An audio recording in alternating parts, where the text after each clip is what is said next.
Alam nyo, sa loob lang ng ilang araw, biglang umikot ng todo ang kwento tungkol sa kalagayan ni dating Pangulong Rodrigo Duterte doon sa International Criminal Court.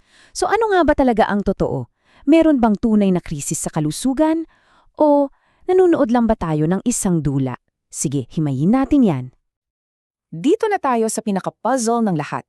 Alin sa dalawang versyon na to ang dapat nating paniwalaan? Yung masigla at jolly daw na Duterte na kwento ng pamilya niya o yung mahina na at bigla na lang daw natagpo ang walang malay sa selda?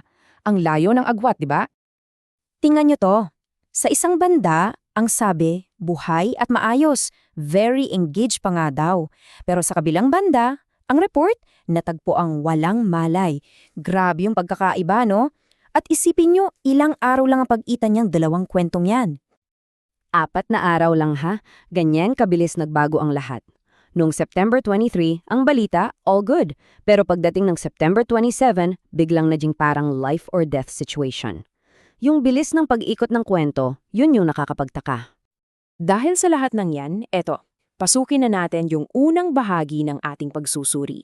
Itong malinaw na salungatan sa mga ulat na nanggagaling mismo sa paligid ng The Hague. So, sino-sino ba yung mga nagsasalita? Yung kwentong maayos, galing sa pamilya na mismong bumisita? Yung kwentong walang malay, galing kay VP Sara na hindi naman nandoon pero may credible information daw? At yung mga opisyal na institusyon tulad ng ICC at DFA, ang sabi nila, wala silang alam na anumang insidente. Interesting. Dito napapasok yung idea na baka mali yung tanong natin. Baka hindi ano ang totoo, ang dapat itanong kundi bakit ganito yung kwento. Ano ba yung layunin sa likod ng magkaibang versions na to? Sino ba yung direktor ng dulaang ito? At dyan na nga pumapasok yung teorya na baka lahat ng ito ay hindi aksidente. Baka ito ay bahagi ng isang pamilyar na script, isang kalkuladong estratehiya. Sano ba itong humanitarian playbook? Well, isa itong subok na taktika. Dito, yung kalusugan ng akusado, biglang nagiging armas. Ginagamit ito para makuha ang simpatya nating lahat, para madelay yung kaso at para sirain ang tiwala sa korte. Hindi ito bago, matagal nang ginagawa yan. Okay, so ano ba talaga ang goal nito? 3 lang yang at napakalinaw. Una, gusto nilang maawa ka sa akusado para makalimutan mo yung mga kaso. Pangalawa, para bumili ng oras, para patagalin ang proseso. At pangatlo, para palabasin na yung korte mismo ang masama na sila'y malupit at hindi makatao. At kung iniisip nyong, teorya lang ba yan? Well, pakinggan nyo to. May isang ebidensya na parang nanggaling mismo sa kanila. Galing mismo sa anak niya ha? Hindi sa kung sino lang. Sinabi niya yan ilang buwan bago pa man mangyari yung drama sa The Hague. Ang linaw, di ba? The best dramatic actor. At hindi lang basta sinabing aktor. Nilagyan pa ng grade. 12 out of 10. Saan ka nakakita ng ganyang score? Parang sinasabi na, sobrang galing, lampas sa perpekto. Yan ay asang halos nakakatawang pag-amin sa galing niyang umarte. At dito na nagtatagpi-tagpi lahat, di ba? Yung dating ipinagmamalaki nilang galing sa pag-arte, parang nagiging admission of intent na ngayon. Kung dati ang brand nila ay drama, ngayon ang binebenta nila ay awa. Sige, sabihin na nating political theater lang yan. Pero ano ba yung mas malalim na epekto nito? Kasi dito na tayo papasok sa mas mabigat na usapin.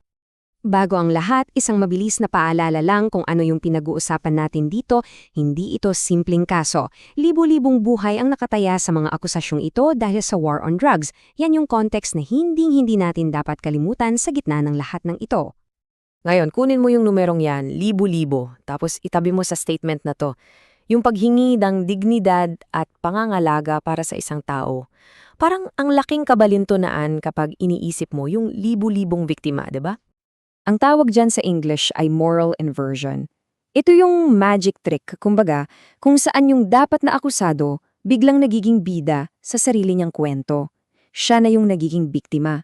Hinihingi niya para sa sarili niya yung simpatya at pangunawa na di umano'y ipinagkait sa mga totoong naging biktima. At ito na yung dalawang muka. Sa isang side, yung astig at brutal na Pangulong strongman. Sa kabilang side, yung mahina at kaawa-awang detenido. Mula sa pagiging kamay na bakal, ngayon, ang reklamo, ingrown toenail. Ang layo ng biyahe, no? At para ipakita kung gaano nakalayo ang narating ng usapan, pakinggan nyo to. Isang kaso ng crimes against humanity na uwi sa usapang home remedy para sa kuko na sinearch lang sa Google. Diyan mo makikita kung paano sinasadyang ilihis yung usapan mula sa kung ano talaga ang importante, hustisya. Kaya iiwan namin kayo sa tanong na ito. Itong mga panawagan para sa awa at humanitarian consideration, totoo kayang pagmamalasakit yan? O baka naman, isa lang itong paraan para isulat ulit ang kasaysayan?